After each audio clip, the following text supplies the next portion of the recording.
Hi there, John Anderson, Esquire. I want to tell you an experience that I had, something I learned from a case a long time ago.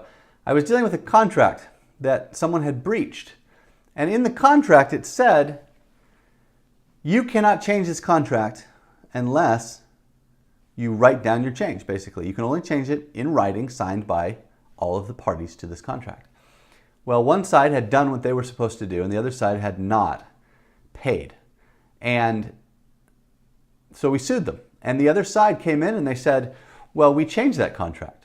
And we showed them the language in the contract that they had signed that said, you cannot change this contract unless you agree in writing. And they said, yeah, but we don't follow that rule here in Utah.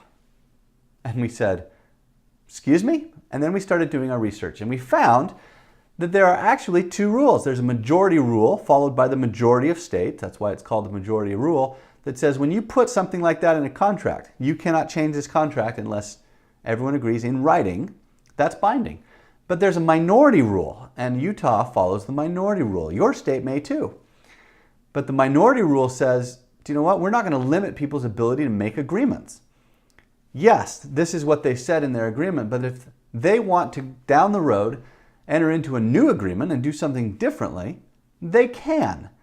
What does that mean? It means that if you're in a state that follows the minority rule and you have a contract that says you can't change this without writing, that provision is meaningless.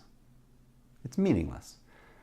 How would you ever know that if you didn't take a minute to just have an attorney look over your potential contract or a contract that you're looking at entering into?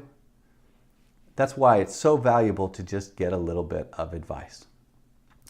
There are rules that control these things, and you might get taken advantage of in a situation where you think there's no change because there's no writing, but in fact, an oral agreement or an understanding can be turned into a new contract, even though the old one says you can't do it that way. Something to keep in mind when you're looking at changing contracts, and something to ask your lawyer if you're looking at entering into contracts that has a provision like that. This and other information about the law and education about the law is available on my website, johnandersonesquire.com. Hope to see you there. I hope this has been helpful. Have a great day.